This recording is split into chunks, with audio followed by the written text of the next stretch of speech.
Call the April 7th meeting of the Finance Committee to order. Present, we have Paul, Brandon, Zach, Paula, Bonnie. Bill looks like he's online. I don't think anyone else is online. And Mike, who do we have first? We have Southeast Regional. Southeastern Regional. Let me share my screen so people at home can see it.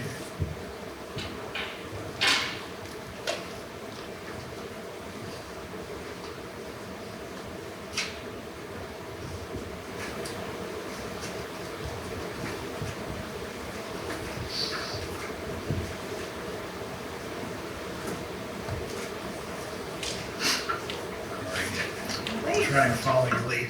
Thank you. Good evening. I am Holly McClendon. I'm the superintendent at Southeastern Regional School District. And I do want to acknowledge that Mark Morris, my assistant superintendent of finance, is here in the audience, as well as Barbara Kaplan, who is the school committee member representing the town of Norton on the Southeastern School Committee.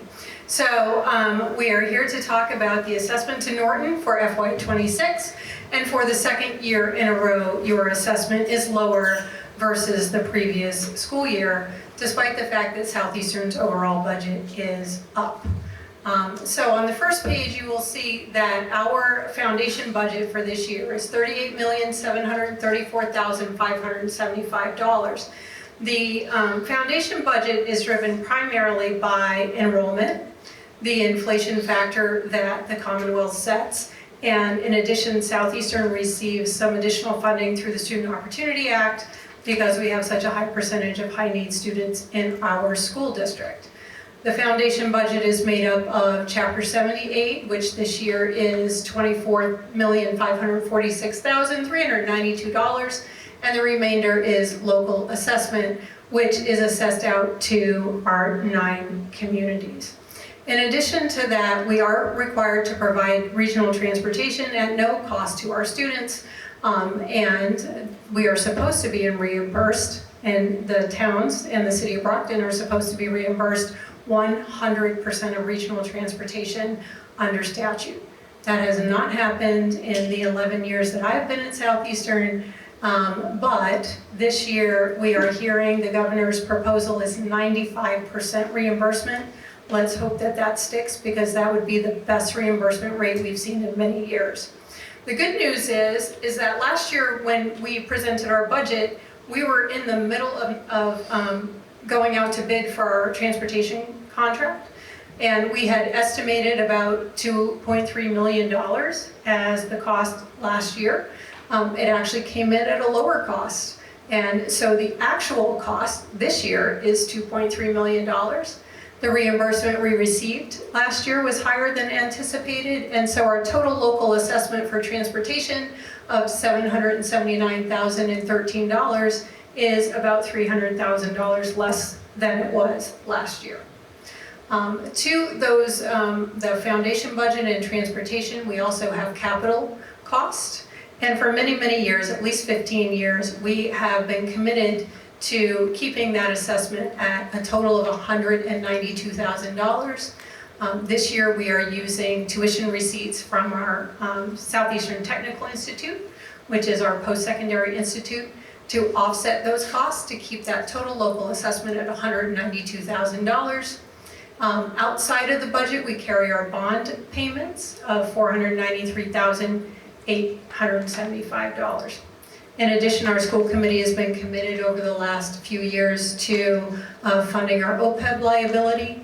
Again, that is with no additional assessment to the communities and is being paid for out of adult receipts. So we have a total 5.3% increase to our budget versus last year. Are there any questions on that piece? All right, can we go to the next slide? So you will see that our total enrollment at Southeastern this year is up by 25 students. However, Norton is down by 9 students. And that's really what drives the local assessment, is your enrollment. And you can see over the last 10 years how your enrollment's kind of gone up and down a little bit over the years. So it's not unusual for us to see some dips and then some increases. Next page. So Norton's assessment is based on having 5.1% of the total enrollment. And so from there, you have a $1.5 million contribution to the foundation aid. There's $25,000 in the net bond payment, $39,829 for transportation cost, and just under $10,000 for the net capital cost, for a total assessment this year of about $1.63 million. And that is a decrease of $61,000 versus last year. Next slide. And the next few slides are just for your information. And this slide is just to show you that Southeastern is committed to operating our school at net school spending, or minimum aid. So it's what the state tells us that we have to spend to educate our students. We recognize the many pressures on our ascending communities, particularly on our local schools and their budgets, and we take our obligation to spend the minimum very seriously. So again, this year, and for many, many years going back, we are not asking you to supplement net school spending. We are operating at net school spending, the minimum that the state requires us to spend, and we're committed to doing that going forward. The additional slides after this are really for your information and are more specific to the town of Norton. And does anyone have any questions on the budget? Madam Chair, Yes, Spencer. can you talk around the enrollment numbers? We're -5, and I know of a few students that applied and were not. We were just talking about that before here. Yeah. How do you come up with how many students come from Norton, and why would we be down 5 students? I think you're actually down 9 students this year. Nine. So I'm glad you asked that, because it leads to a different conversation. So for the incoming class that will be coming in September, these are the numbers I have most clearly in my head. We received 1,280 applications. We can enroll 420 students. So we have 860 students who are being placed on a wait list. Right now, we use 5 criteria: attendance, grades, discipline, but I want to make very clear, it is very serious discipline that excludes students, not kids being kids. We're talking about you've been suspended more than 10 days, or you've committed a felony. That will keep kids out, okay? Regular kids being kids will not keep kids out. Even with grades, we're looking primarily at kids with a C average or better who get maximum points. That does not mean a student who has C's and D's doesn't get points or can't come to Southeastern. We also have a guidance counselor recommendation or a teacher recommendation and an interview with students. So those are the criteria that we use right now. There is a proposal before the Board of Elementary and Secondary Education to impose a blind lottery on vocational schools for admission. When we have run simulations with our actual school data, admissions data, to see what would happen in a blind admissions lottery, in every case, the number of students admitted from Brockton goes down, and the number of students from Stoughton and Foxborough goes up, and in every other scenario, the number of students from Norton goes up. What's concerning to us is that the number of students that could go up in Stoughton in particular, and Foxborough, is huge. And as you know, the city of Brockton pays about $5,000 per student for their students to come to Southeastern. A student from Stoughton and the towns like Norton pay $10,000, $12,000, $13,000, $15,000. It's concerning to us that we would rely on chance to admit students from a merit standpoint, from what's best for kids standpoint, but it's also concerning for us on what that could do to our 8 towns and their budgets if there are no guardrails on how many students get in. And so I ask you to look at those regulations, to read them carefully. The comment period for these proposed regulations ends on April 18th. And whether you support the lottery or don't support the lottery, I just really ask you to read through those regulations and think about what that could mean for our towns, and in particular, the town of Norton. So we want to have good enrollment from our towns. We want to have steady enrollment from our towns. What we don't want is for 1 year you to have this many students and the next year you have this many. And you're now in a really bad place with your assessment. So we're concerned about the level of volatility that a lottery could have. Right now, with our selective criteria, about 30% of kids who apply from Norton get in, about 30% of kids who apply from Brockton who get in, about 30% of kids who apply from Sharon get in. If you go to a pure chance lottery, we're concerned about what that could mean for the town. So again, I just ask you to be informed about that and weigh in at the state level. Madam Chair? Madam Chair, I still didn't get an answer to the question. Why did your enrollment go down? Yeah, why? Well, And how do you come up with how many currently, how do you come up with how many? why we admit 420? What's that? Are you asking why we admit 420 versus a different number? How do you come up with the number of students you're gonna enroll from Norton? So we do not apportion seats by community. It's an at-large. So we have a metric that we use based on attendance grades, discipline, guidance counselor broken, and an interview. And everybody, And all then towns are in the pool? All towns are in the pool. Including Yes, Brockton? sorry, yes. I didn't answer your question, you're right. Including Brockton? Including Brockton. Madam Chair? So, you mentioned the spread of 10 to 15,000 per student. What drives that? It's relative community wealth. In the same way that, like, if you have 10 people living in Norton and some people live in a home that has a property value that's higher than others, everyone gets the same services from the town, but some people pay more in taxes than others. It's the same principle when it comes to the local assessment. So like the town of Foxborough pays a lot more than the city of Brockton. Norton is somewhere in between those two, so. Thank you. Yeah. Any other questions? Great. Well, we appreciate the town of Norton and your support of our school district, and thank you for having us this evening. Thank you. Thank you.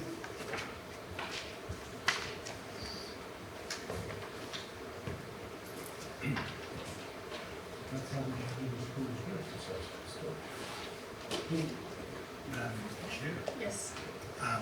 Next we have on is Samantha Stone from Bristol County Agricultural.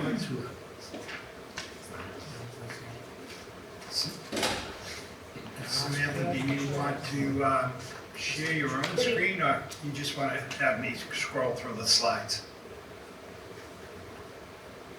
Good morning, good evening, everybody. Thank you for having me. And I do apologize when I'm not there in person. I appreciate you allowing me to do this virtually.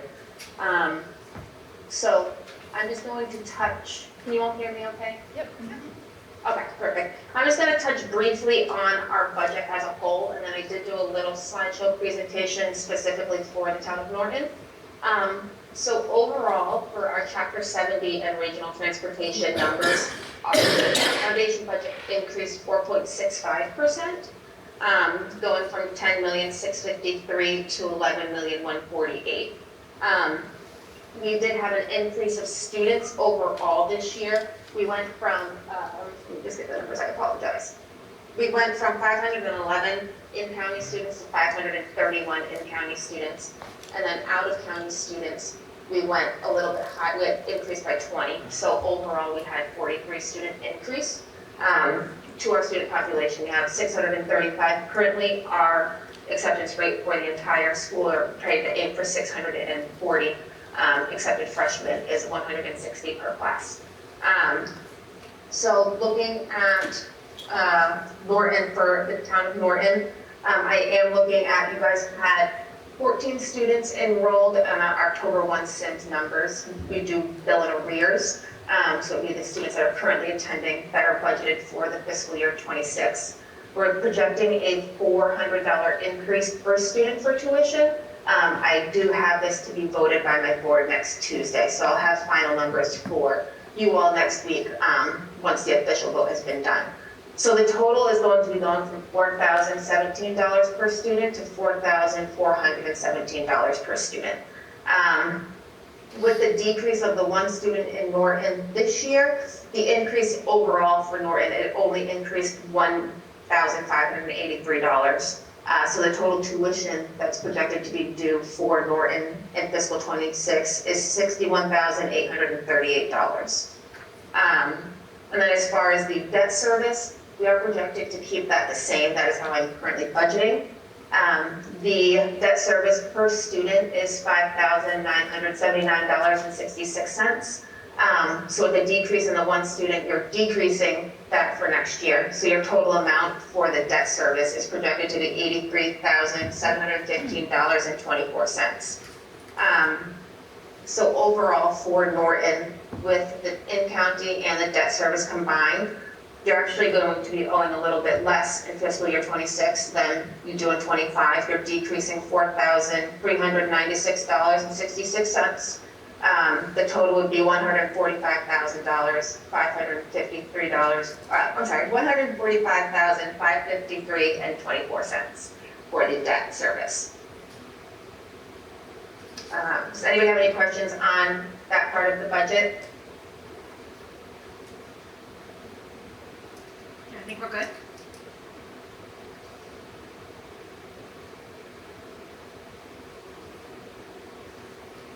Okay. And then just moving on, similar to Superintendent from Southeastern Regional, I do just want to talk briefly about the proposed admission lottery that is currently before the state.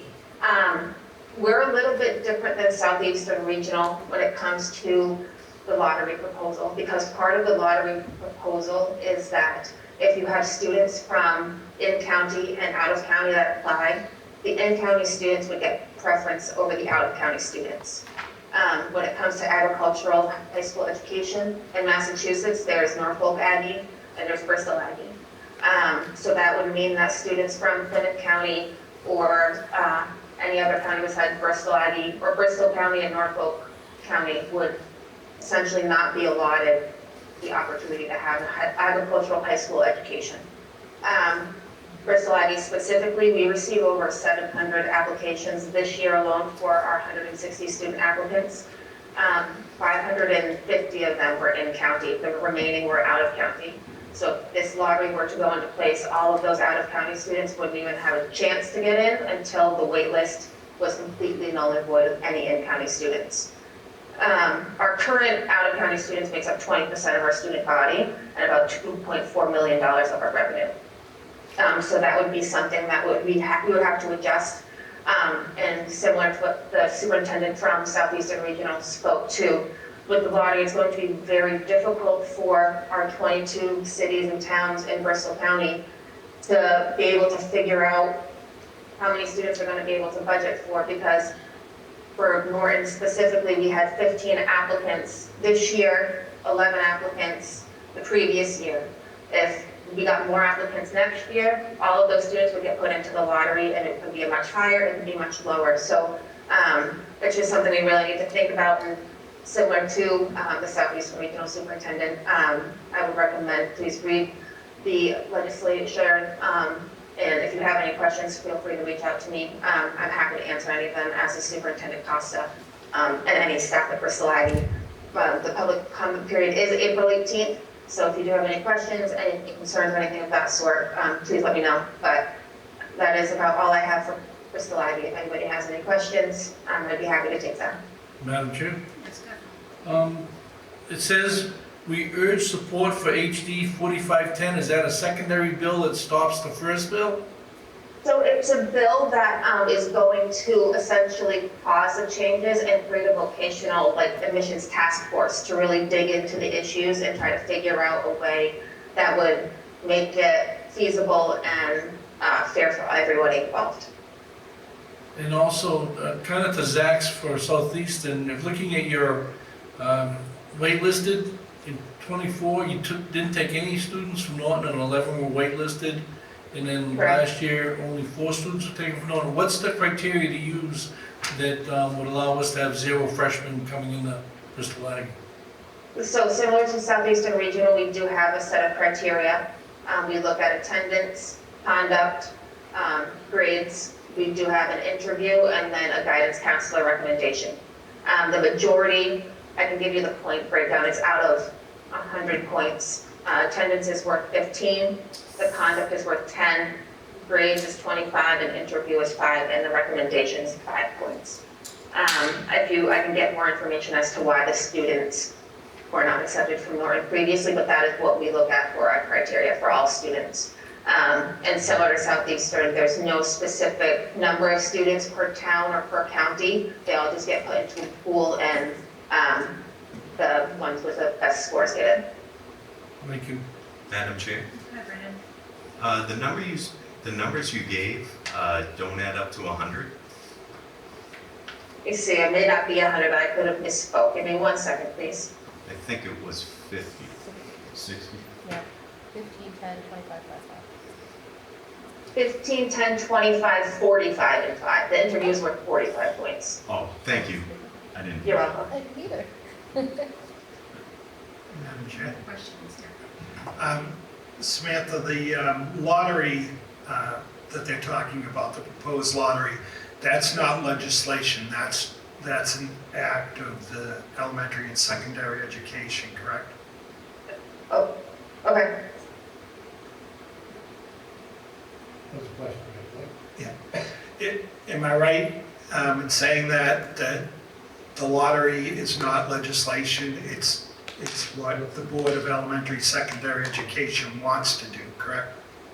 Yes, they're the Board of Elementary and Secondary Education. It's been going back and forth between like the legislation and the DESE. I'm not DESE, the Board of Elementary and Secondary Education. But now it is with the board, correct? And that's the one who we're trying to get they're trying to make the task force and pause Yeah. it from going through. So that's already been approved then? The task force? No, the lottery. Nothing has gone through, has not been approved.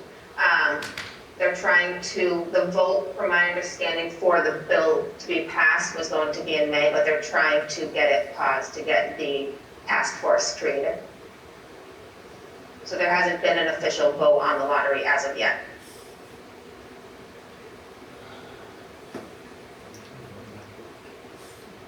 Any other questions? All right, thank you, Samantha. Thanks for coming in tonight. Thank you. Thank you. Thank you. Thank you.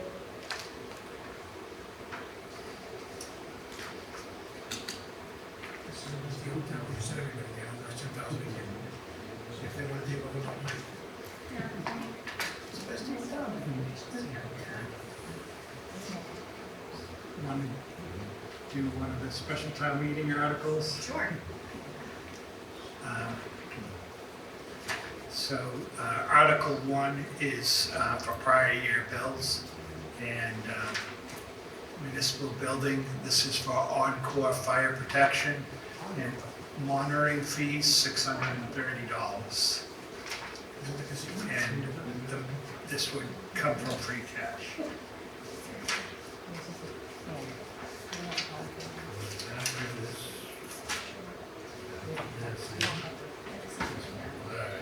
Anyone have any questions on that article? The 630. Or 180.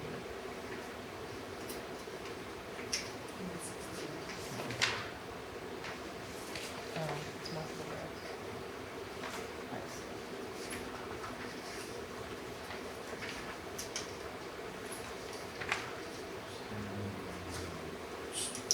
Madam Chair? Yes. Mike, was this just a matter of the work being done in June and not getting the bills in time? Even for the,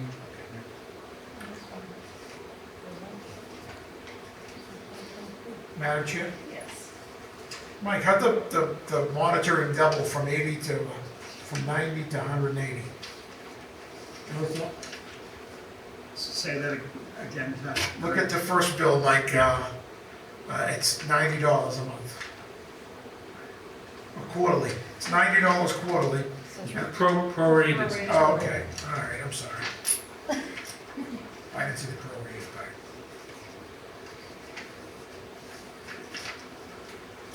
Madam Chair, Yes. I make a motion, we approve the payment of the prior year bill for $630 for account number 001-192-570 municipal building. All right, I have a motion, do I have a second? Second, All right, Paul, Yes. Brandon, yes. Jack, Yes. Paula, Sorry, just a procedure thing. Should we say from free cash in the motion? Yeah. Amend my motion, include that to be paid from free cash. Yes. Yes. okay, Bonnie, Yes. and Bill.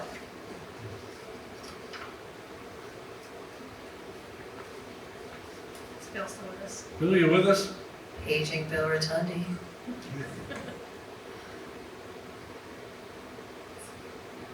All right, that's good, we have, six, yeah. We'll take it at 6, Mike.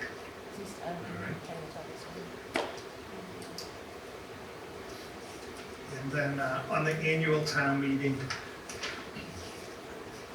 the MBTA, no. We'll wait on that until next week for the MBTA zone. The painting of the Everett Leonard Park, Recreation Commission's looking for $5,000 from free cash for painting of the pavilion. That's Article 16 on the annual town meeting warrant.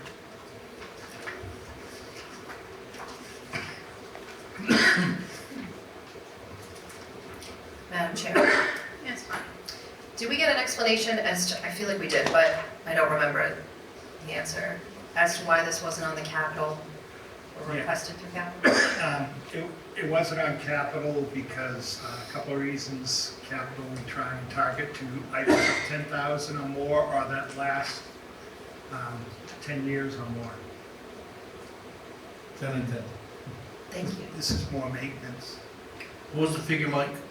5,000, Even? yes.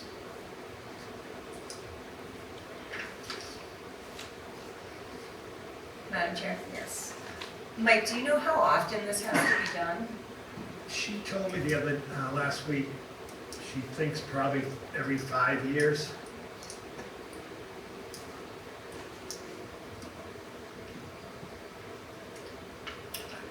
Any other questions?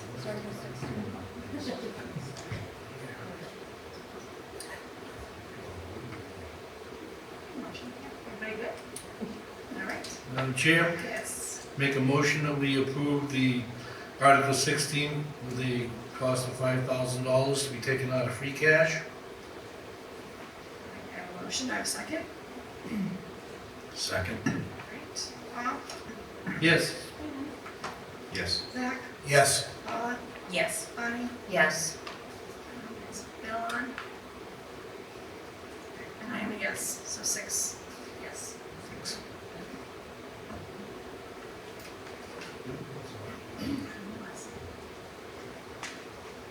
Nick, can you go back to the screen that shows how many participants are here? And you can see if Bill's still on? I'll text him. Okay.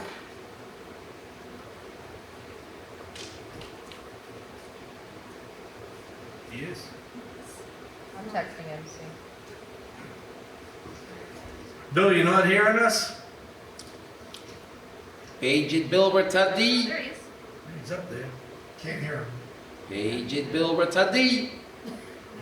We just can't hear him. We can't hear you, Bill. Where's Bill? All right. A little bit louder, Bill. You just post something in the chat. What's in the chat? Oh, hope I text you back. Go back to the chat, Mike, and on the screen. Okay, how about now? There you go. Yeah, Bill. All right, Bill, I'm you a good? yes for the previous one and the one you just did. All right, excellent. 7. Did you reread it? But the sound does go in and out. All right, thanks, Bill. Let's start from 7 o'clock. And the only other thing tonight, I don't know if you want to vote on some massive budgets. Yes. Um, All the massive.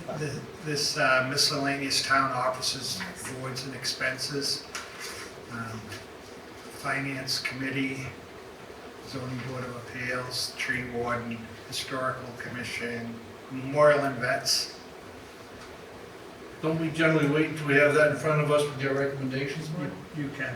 Let's do that. Okay, it's not, Madam Chair? That's fine, that's fine.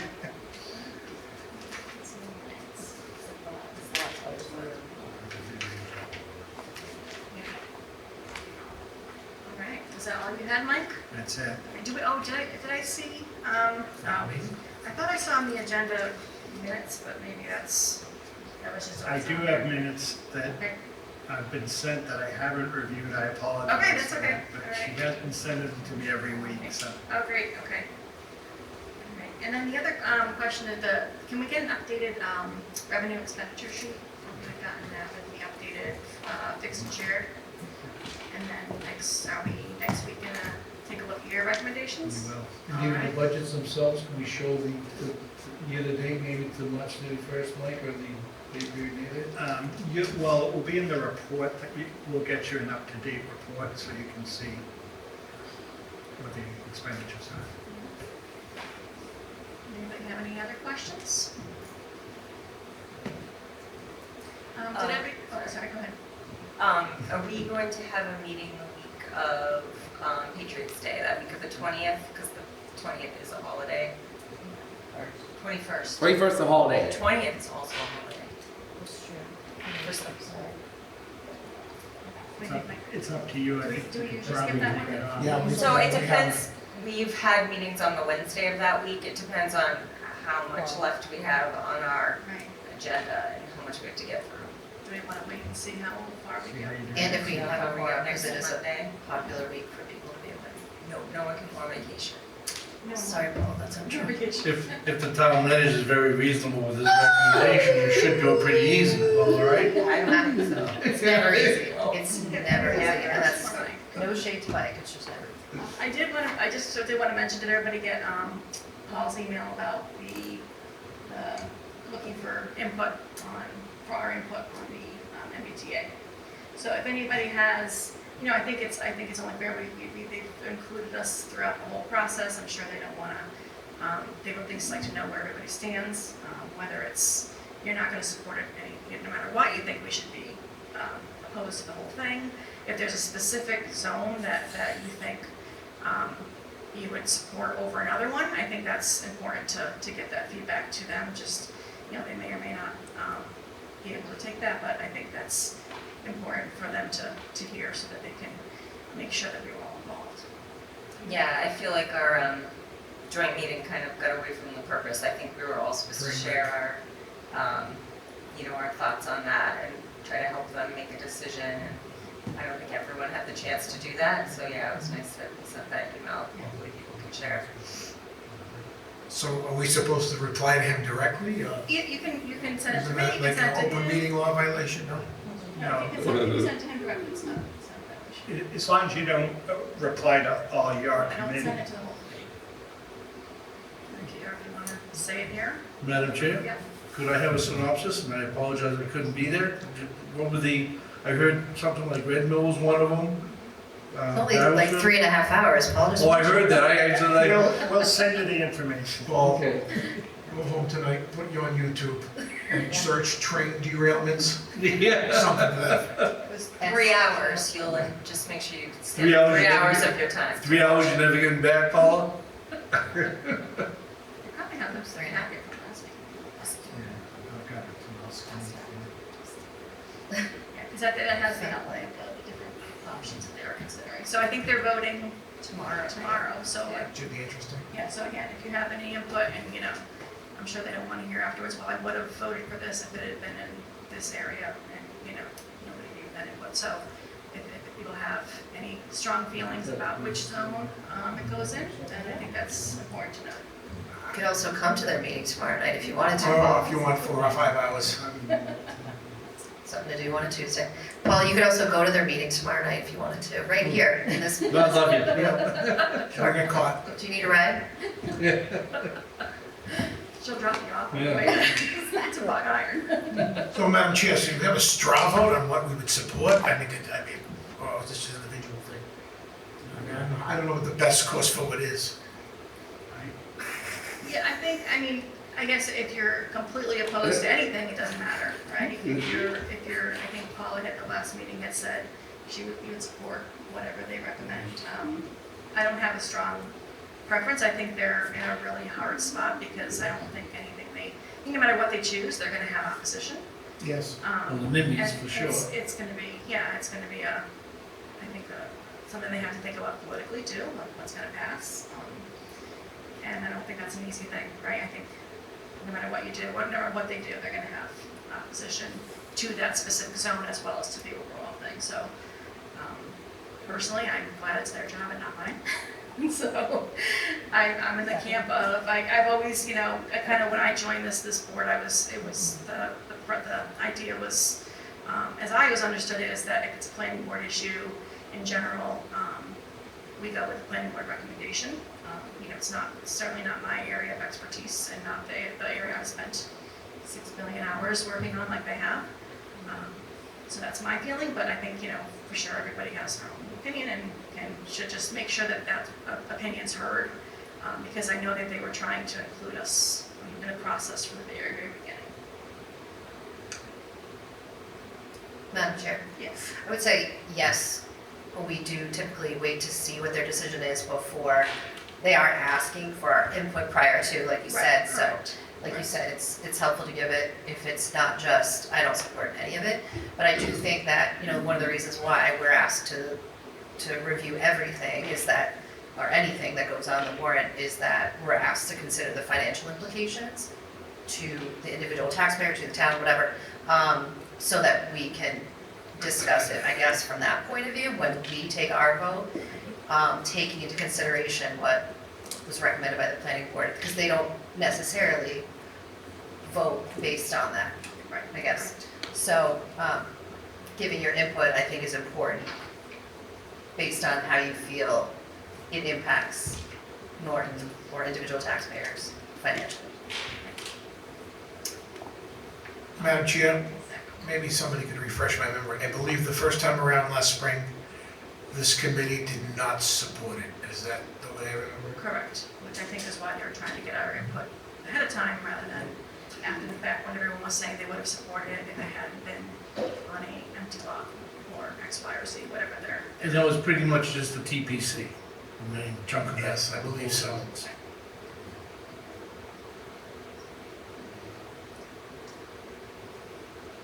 Go ahead, Bonnie, tell us how you feel. No, I'm just, it's like four of the members are here, I want all the mic time, no, I'm just kidding. No, I just think that anybody who's going before town meeting wants to have the support of the finance committee, because typically people will say, how did the finance committee vote, or why didn't the finance committee recommend this? Because somebody has to move it from the floor if we don't recommend it. That will definitely happen if we don't recommend it, but it becomes much more messy. And I appreciate them asking ahead of time to garner the support now that they've gone through this for over a year.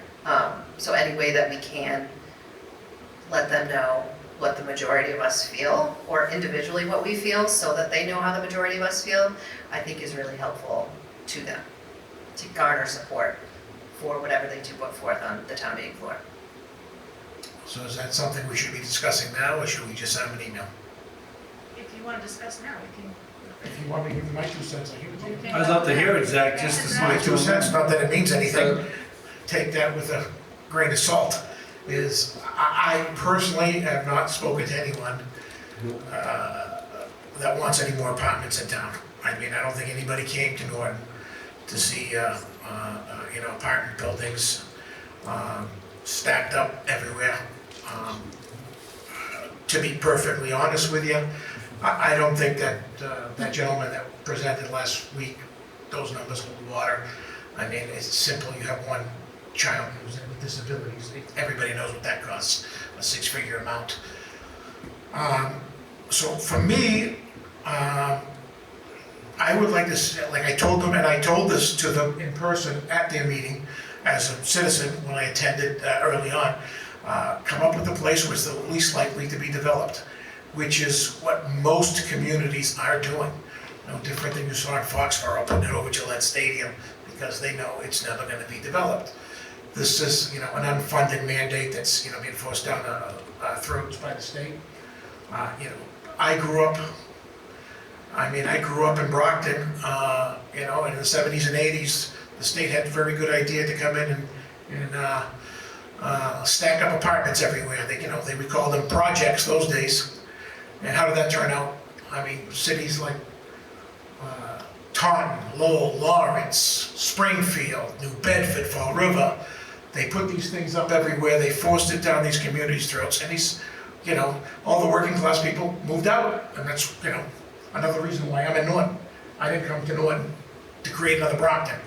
And I don't think it's going to it's a hill of beans, that it's going to solve the state's housing crisis, seeing there is no mandate for affordable housing.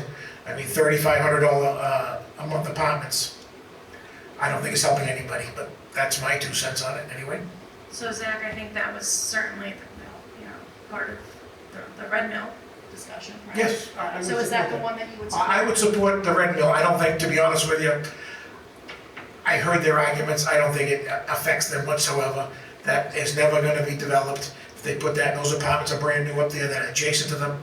There's nothing going to happen with that Red Mill project. I think I know that the residents there don't want it for whatever reasons, and they have their reasons, but I think that has the least impact to our community and to our tax base and to our schools and to our public safety. So if they chose the Glen and what was the Glen paired with?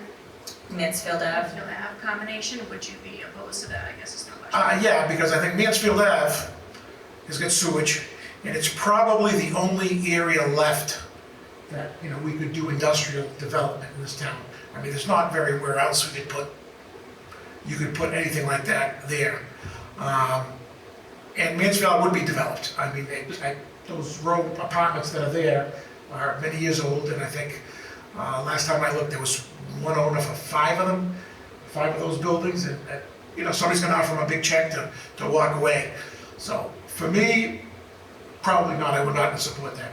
Is the Glen not enough acreage? Is that why it Not can't enough be acreage. standalone? I believe in 37, I forget, do you remember, Bonnie, what year they said it was, that contract was up for public housing there?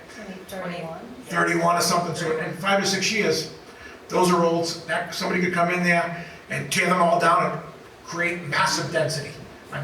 Right now, it's a public housing project, but it's not dense. They'll tear those down and you'll see them stacked in there like cordwood. The number increase though was not huge for Glen. If they did tear it down and rebuild. There's obviously already apartments there, so it would just be an increase of, I don't remember the number. I don't have it offhand. So that was. 25 acres. Yeah. 25 units, Paul? 25 acres. at the Oh, Glen. it is, okay. So that's not enough by itself. That's why they're trying to pair it with the Mansfield Ave. Madam Chair, Yes, Brandon. just to add to Zach's point where he brought up that there's, one owner that owns 5 units? 5, I believe, last time I looked. I guess more for Paul, at the meeting last week, I had asked, and each occupant at Red Mill owns their building. So, if someone comes in, they each have to agree to sell. So it's much harder for a developer to come in, and they can't just write one big check. Right, I had heard that there's almost no way it would be a feasible project because of that, so Right. I'm not sure that the evaluation, I thought I read that somewhere in the newspaper or something, they're worried about that, but I think that, back to what I had said earlier, the reason why I think it's a tough decision is because we know, if we've all been to town meetings, we know that the Red Mill contingent is not one to be underestimated. No, it's a problem. And a lot of so, voters. and so if they come in a block, right, so I think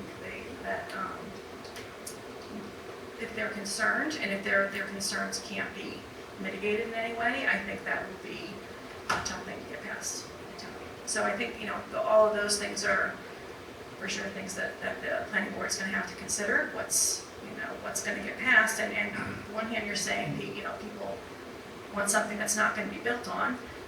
And that's what's gonna get passed, but not if you have, 100 or so people from that, area coming in and voting against it. So Madam Chair, I did get the vibe that the planning board has gone full circle though, instead of looking for places that absolutely potentially could be built, to at least give us some options and maybe not. I think that is the pulse of the town, I right? think from the beginning, On social media. that's what they've been trying to do, is from the beginning of this process, once it failed the first time, they went and they had the different, input sessions. I think, if I remember correctly, I don't know if you remember this, I think the Glen was the top choice of residents when they gave feedback. I think that's what they Is that said. correctly? And that can only be tied up with Mansfield Ave, they couldn't pickle that with With something Barrow else. Street or something? or- They had thought of that, the Barrows, the corner of the Barrows with that old building there. Yeah, the old Cleve, yep. That was an option to pair with each of these, but that comes with its own issues, and I think it's zoned industrial, right? Like it could potentially end up being something there someday. Yeah, and also I think people, I think there was a lot of opposition to that one as well, so. But I'm almost surprised that they didn't go full circle like Foxborough did with the Gillette and do our Blue Star Park down off of Leonard Street. Right? That wouldn't be changed in any day of time. Yeah. I don't know that ever came up. I never heard that, but again, if you're looking Nobody at, ever gave that as input, Yeah. right? So, I think they were very receptive to any input of any lots that anybody suggested. They looked at every single lot they could, so, they certainly were trying to get the people's input and try to find something that's gonna pass. And I think to their point too, the other point they brought up was it's not really the planning board's job to fight the state, right? That's, if the select board wanted to say, no, we're not gonna follow this and take on that fight with the state, I think that would be their position, or that their right to do that, but not really the planning board's position or job to do that. well, I'm certainly in favor of passing something so we don't give up grant opportunities, but I'm certainly not looking to try to stuff the schools full of new students that we can't afford. Oh, and I did forward just right before the meeting, so you probably didn't see it. So I asked Paul to send me there were 4 towns, I think, that had done independent studies. I asked him if he could send them to me, he found 3 of them, so he sent the 3 to me. I haven't even looked at them myself, but I wanted to see Spillsbury, that. Mansfield, and Is Milton. that on the impact of the, Yeah, they had outside independent Middleborough. people come in to see what the impact would be financially for those. So did that's, you get to read it? I didn't get to read it, but what they said at the meeting was that all of those towns found that it was a net gain. If you look at, for example, they pointed to East Main Apartments and how we bring in, how much do we bring in, Mike, from that? Do you know off the top of your head? Or does anybody else remember? Was it 500,000? I was gonna say, okay. So 500,000 we bring in from East Main Apartments. We had something like 20 students, or correct me if I'm wrong, these numbers. So that if you do the math on that, it's still a net gain, because they said that for the multifamily dwellings, you don't tend to get as heavy density of students. One seriously special needs For student, sure, I would mean, be that's- 500,000. Madam Chair, Yes. and that's only the financial aspect is one part of it. It's, what do you want the town to look like? I mean, do you want it stacked? Do you want a country style living, or do you want a city type atmosphere with this traffic and that's, Right, but I think people live here for a reason. I think for me though, Zach, I try to separate the two. If I'm here as a finance committee member, right? And so if the town meeting doesn't support it, then so be it. But from a financial perspective, I feel like that's what we should be looking at, right? And the idea of potentially going into a lawsuit with the state, and that's, none of those towns have entered that have they've all had to pay some money, and unless they've negotiated pretty quickly. The loss of grants, all of those financial implications, I think are something that we need to at least take into consideration. Madam Chair, Yes. I don't remember the exact number. I think it was just over 5 million in grants over 10, I think it was since 2017 or something like that. I want to say 4.5 million. So That's what I think. half of it was for the Elm Street sewer. So that still hasn't passed, so it would be half of that. But Just- again, there's just to just, put just that out the there. idea of the, would we be in a lawsuit, right? If you turn this down, if this doesn't pass, you know, the cost of that alone to me. I'm not saying I'm just, you know, people keep saying the grants, but And that's why, Madam Chair, I'm in favor of something passing that's not gonna get built for a long time, in my lifetime. So again, like I would look at all the options that they put forward, that they've narrowed it down to. That's pretty sharp. Yeah, they would look at the options they narrowed it down to, and again, if there's one in particular that you'd say, I only support it if you put this, you know, in there, then I think they need to know that, because, you know, they need to, they want to factor that in their decision. Opinion of like, Madam Chair, is it a 3/4 vote or a majority vote, town meeting? 2/3? 2/3 for? It's a zoning change, yeah. Yeah. 2/3, you know, I'm gonna go out on a limb here and say, no matter what they pick, I don't think anything is approved. I just think there's just too many, I don't know. That's the joy of town meeting, is That's the that? joy of town meeting, and, Middleborough came with, I just was reading it, I didn't read the whole article, but Middleborough reached an out-of-court settlement with them where they did not have to do the overlay, but they put in some more for it. Do you know anything about that, Mike? It was in the paper just recently, Yeah. where they said, well, what I think, whatever it was, it should be looked into because they're not doing the overlay. They agreed on some other terms with the state and they approved it. So I don't, yeah, so. I think they had their own zone, and then they increased the size, and that was kind of the settlement.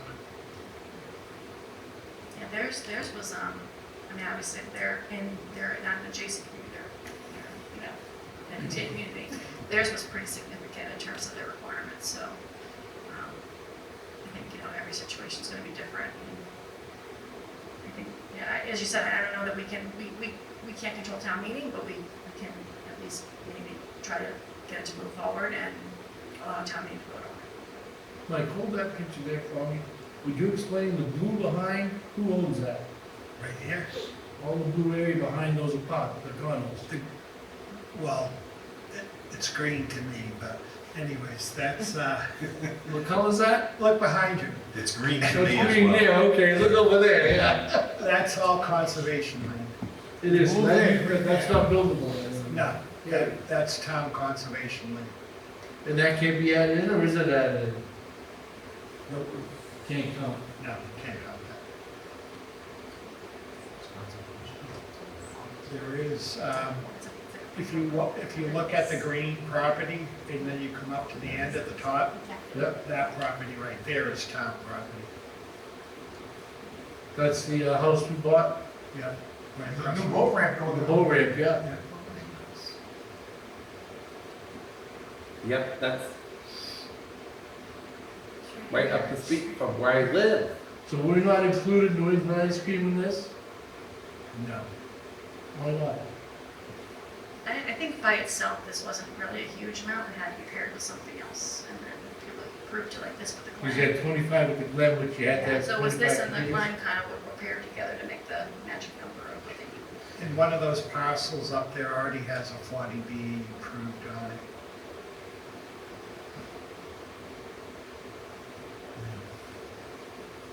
This parcel right here, Which one, Mike? that's one. It's where the cross, Oh, yeah, yeah. CrossFit was. Oh, yeah. What's being built there or not? What's that? What's gonna be built there? House? They got a 40B approved there. Prior to,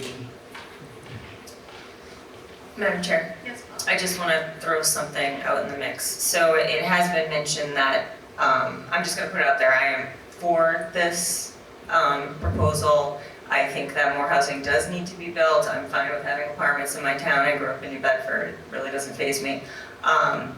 So with more housing in the town and more families or singles or whoever these people are, commuters, you know, it's potential that they could be spending more money in our businesses in our town.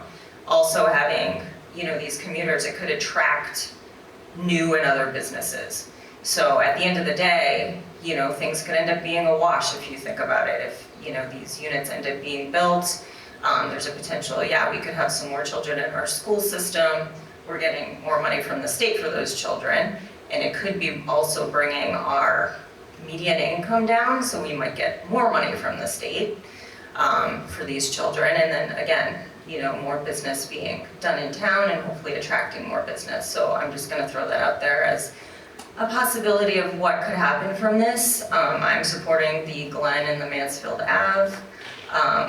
You know, I think that more housing needs to be built. I work in the nonprofit world and I see what is happening right now with the rents just skyrocketing and people not being able to afford rent, and hoping that more housing would lower rents, but that's my 2 cents. I saw somewhere, and I think it might have been Lucas Ray that counteracted it, but that it's a shame that we don't have more of the buildings going into the straight 2-3 bedroom straight ranches on the small, you know, that's what we need. We need a real affordable, but when you have that buildable lot, you're always doing the two-story colonials now and all that, It's money for the That is, developers. yeah, just for the, yeah.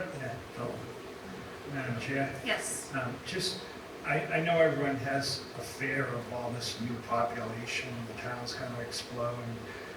In the last census, we virtually had no increase at all. I live in a town that's 7 square miles with, at the time, 10,000 people. We now have 11. Our population increased more than Norton's. And, you know, Norton's 19,000 people and 28 square miles, and Little Holbrook increased more than Norton last time, in the last census. So there hasn't been a lot of population growth in the town. Yeah, Mike, what I was looking for was the slide that was, the Norton Glen, is the 343 additional or total? Because they obviously have, existing apartments there now. I can't remember what It the, looks like that's the total. I thought it was total. That So would be the 343 is on the total, so- 25 acres, yes. so what is there right now? Does he? 150. 150, okay. So, That sounds right. my other question, Mike, is why isn't like the Mansfield Avenue side of it pared down and keep it at the 750 instead of going all the way to 8 something for the increased BLO? You should email the planning board and ask them that. Well, I Go to their don't know meetings if that tomorrow came up or not, but that was one of the reasons that people didn't like the original TPC was because it was double the state requirement. If you're gonna have something forced down your throat, eat what you have to, don't have anything extra. I think it's just the, my It's the understanding math. was just, yeah, exactly, that just how it worked out, that one wasn't enough, and then Right. they're trying to, you know, And Madam Chair, I did send this to all the FinCom members, so thank you. you can refresh your memories. Fun times ahead. Yes, and Yep. we'll get to talk about this again when we actually vote, so. Fun continues. But like I said, if you have strong feelings on a specific, you know, decision before they vote, this is the time to speak now for peace. Speak now directly to the planning board. Not to me. Yeah. I was looking at this, you know, I was like, If I could just say, I want to thank them for all the work they did. They didn't want this. Yeah, no, They no. didn't want to have to do all this work. It got forced upon them, and, you know, I just hope people don't look at, oh, look what the planning board's trying to do. I mean, they're trying to meet a requirement that was forced on them. And they're all volunteers. And they're listening to 6,000 different opinions that, but they get paid the same as us, Bonnie. That's true. And they are elected, so they do have to answer for their opinions and decisions, so. Bill, any comments? You know, I didn't suffer through the 3 hours last week. I left after like an hour and a half. I kind of would add just to what Paula said, in that, you know, we do need more affordable housing, or we need more options, I guess is the best way to put it. Whether they build them and they're affordable, that's yet to be determined. I wasn't really opposed to any of the sites. I kind of like the Norton Glen and the Red Mill, but that puts it all on one school if there are kids. But, I'd rather say yes to it than be sitting here next year asking Mike's replacement, why did our legal bill like quadruple? And I don't think it's worth trying to fight the state if they're gonna ram it down our throat anyways. So, pick the least disruptive areas and just go with it. So I didn't see that as a pair, the Red Mill and the, No, I think Northern Red Line. Mill by itself was enough, so, yeah. Oh, I see. So, yeah, Yeah, okay. yeah. I mean, the idea with the Glen was, is not just, that there's something already, not just whether it's built on, but that there's already apartments there. Like, it's already, it's already an apartment area. It's not gonna change the, whatever the overall, Aesthetic. character, thank you. Character. Yes, looking for the aesthetic of the area, so, I think that was the advantage there. Madam Chair, Yeah. just to comment on what Bill said, because he didn't sit through that 3-hour meeting, and I did. They did say that it was a possibility, I can't remember who said it, might have been, I don't think Jen Government spoke, but anyway, someone said that there could be the possibility, or actually Nick Schleicher was on the meeting, I think he said it, there's a possibility of redistricting or changing the lines of which school, if there happened to be like a big boom in population that did in fact impact how many children went to each school, and let's say the LG could not accommodate because of how the overlay impacted that area at any point in the future, then they would just redraw the lines, and so some kids that are currently LG would become JCS, is the assumption, since JCS is a bigger school. Thank you for allowing the discussion. Yeah, I mean, like I said, I think it's important that to Mike's point, they've done a ton of work. They've really tried to get everybody's opinion. They're not, you're never gonna make everybody happy, especially not town meeting. So I think they have a tough decision, and I agree with Paula that I do like the idea of the Glen and the Mansfield Avenue, but I would also support the other options. I feel like at this point, I just want to see something passed. I just hope that they could truly be affordable, and that's that nexus that they don't, Can I just talk on that? Yeah, sure. So that's one place I think where people get confused the other night. There's no affordable component to these apartments. The idea is that if there's more apartments built in the state, things will become more affordable, but there's no affordable requirement. I think the demand is always gonna outpace the supply, so prices are gonna come down. Well, all the baby boomers are gonna be here forever. How many years I got left, Mike? Madam Chair, Yes, Zach. even Mike knows very well, even when they do these 40Bs and they say, well, it's gonna be affordable, they build all these apartments, they supersede all the zoning laws, and then they say, okay, here's something in town. This is $3,500 a month, and we have 10% affordable units, they're $3,200 a month. Well, if you consider that affordable, then, I don't know what to tell you. I mean, that's a scam in itself, that's even allowed. You take $100 off a month or $200 off a month, and all of a sudden now it's deemed an affordable unit, which is what's going on in, by McDonald's and everywhere else. Well, yeah, look at with the rents, what they're trying to charge for affordable units. That apartment building is already 80% rented out. Yeah, but I mean, they can charge whatever they want because there's no housing, right? That's Correct. I look at where my daughter is in Florida and Orlando, she's right out of college, and her rent has just gone up and up and up because the housing has just gotten tighter and tighter and tighter, and they literally will just, it goes up at a whim. So Supply it's, and demand. yeah, so it's been, if even within this area, if you build more housing, this area, maybe not the whole state, but this area could become more affordable, at least have some options for the future generation. I like to have my kids come back, I don't think they will, but they certainly can't afford to at this point, right?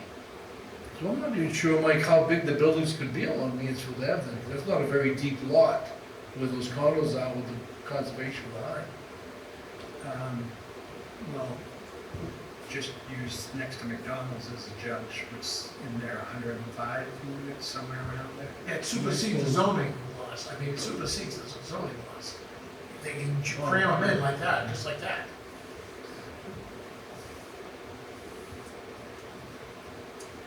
And I think Paul sent us something else too. Has he sent us something else about the different models of, no, Today. yeah, maybe not. Maybe I heard about that for something else. Anyone else? Questions or comments? Madam Chair, Yes. motion to adjourn. Brandon, motion to adjourn. Second. Second. You're right, Paul. Yes. Brandon. Yes. Jack. Yes. Paula. Yes. Bonnie. Yes. Steve. I'm sorry, Bill. Steve is on. Steve is Bill. always there. Yeah, whoever's online. Usually Steve's online. He goes by Alright, Steve yes. sometimes. Bye, Bill.